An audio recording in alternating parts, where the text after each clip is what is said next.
Okay, today we are on the Isar River. There's a couple of reasons for this. I want to test some new matting that I've been working on for sluice former. I designed it originally to be used on the Rhine, so I needed to find a location that resembled the geological area that I wanted to work for that particular matting and riffling material or setup. Now the Isar, like the Rhine, has been known to produce gold. The Isar has not been known during the Middle Ages and so on to have produced as much, but it is in there. Then the next thing, as you noticed in the initial video, what I've done is I located an area. It's basically a geological delta, very little micro delta. I've got two streams coming out of the mountains into the Isar itself. Okay, this when the water's high, it creates like a little vortex as all this water is coming down. And what it does is it drops this sedimentation into here. In theory, this should be a good location for that fine gold to be coming off the main river. As it comes off the main river and makes that bend, and the other river comes in, it should be depositing that gold right in this area. And as you saw in the earlier video right there, I've got a very large area. As I look around, we've got a lot of quartzite stone, tumbled stone. We've got granite. Again, lots of different bedrock tumbling. Okay, so I've got some iron deposits here. We've got a lot of layered bedrock, compressed stone. Let's see. Again, big chunks of quartz. So, I mean, our area, in theory, should have what we're looking for geologically. So we're going to put a sluice former into what I call configuration Frankenformer, or my Frankenstein. It'll be used primarily as a high banker. And let's get that set up and run some material and see what we find here. Okay, now sluice former in configuration 1 is in its packed configuration. And sorry for the hand shaking. Due to the nerve damage, my hands are not always stable. It packs into 3 75 centimeter long by 50 centimeter square high wide bags. At this point, depending upon what stream that I'm at, I can pull out whichever individual component that I want to use on that stream, leaving the rest of it in my vehicle.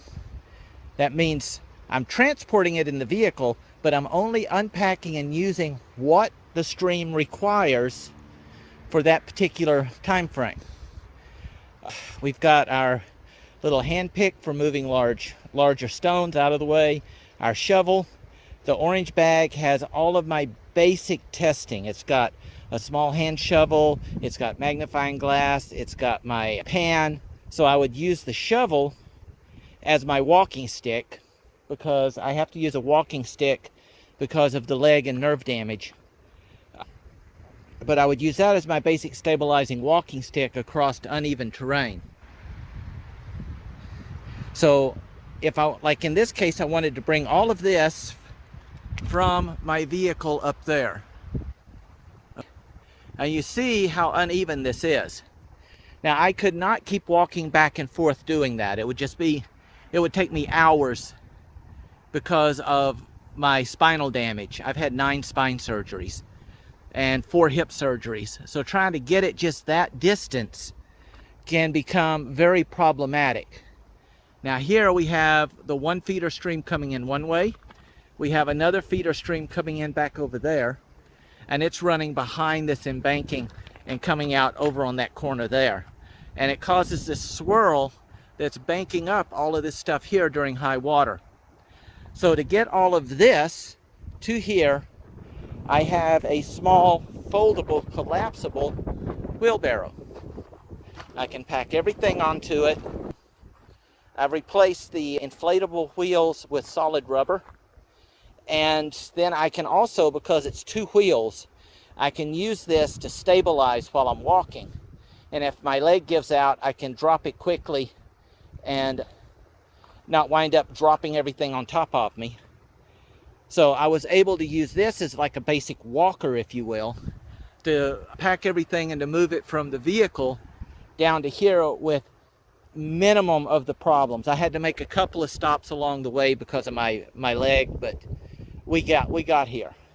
So to get my toilet and everything set up, it's already, you need to see my prepping video, but my toilet and everything is already set up. You see that green cover on the back. That, when I pull the hatch open, it opens into a changing room and toilet, because we've got bikers running through here and hikers, and you know, you don't want to be sitting there doing a do. And I definitely do not want to put it into the forest or anything. These are biodegradable containers. If I need it, I use it. It gets wrapped up. It then goes back to the house and gets disposed of properly. And I'm not leaving toilet paper, literally crap and other things out in the forest for the hikers and so on to meander across, especially children. All right, so this is everything. I'm setting up everything today because it's a mass test. So all of this is interchangeable. It all locks in together and or can be operated individually.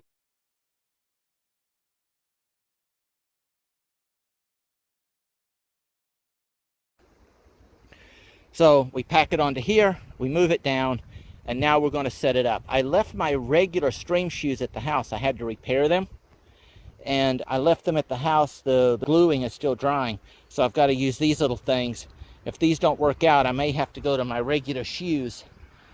I don't really, this is not deep water, because I'm not getting out in the river. I'm working this area right through here. So I'm not needing my hip waders.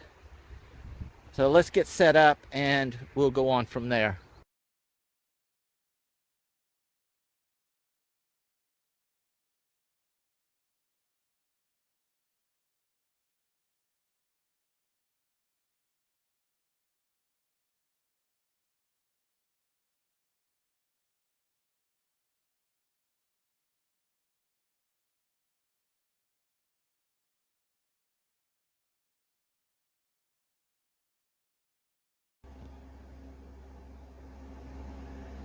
Alright, let's see if I can get this to adjust. You'll see the little tiny gold flakes in there. There's a bigger piece. Try to... There we go.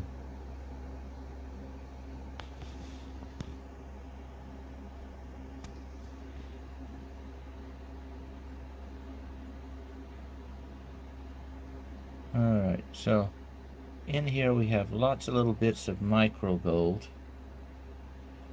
Here we have a few larger flakes. Now, this is one day on the Isar and a little hand panning on the Steinbach. I want you to see how big that vial is. Now, for the same amount of time that I did this on one of my other streams, we get this.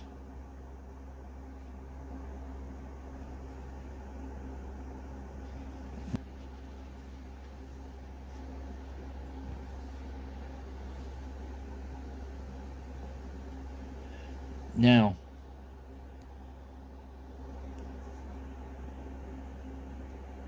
you see how much more chunkier and flat that is, thick, compared to this little bitty tiny micro stuff.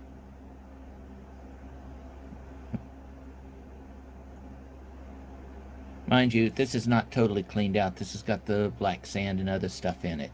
So all that black stuff and so on, for those of you not familiar, there's a couple of little pieces of quartzite, there's black sand. Okay, but you'll see the little gold flakes in there. If I can get something to use for a pointer. You see a little piece right there. There's a little piece right there. There's lots of little pieces back in here that are about 400 mesh or so. You got a piece here, a piece there. Now, compare that to, you see the difference. A stream can produce massively different depending on a region. Now, this is with the new modifications. You'll notice there's not so much fine, small stuff in there. That's because my previous matting system was gauged to only catch larger stuff. The new fine matting will now catch all that little small stuff and this. So now I'm catching twice as much gold. The feeding system now doubles my capacity, so I'm passing twice as much material. In theory now, I should then be capturing 4 times as much gold. And this is where sluice former comes in, different from your basic sluices, in the fact that I can also then adjust it specifically for any particular stream, its depth, its water speed. Any number of issues can now be easily compensated, and I'm not using just one sluice specifically for, say, a particular type of stream or gold size on a different stream, and then wonder why I'm not getting anything.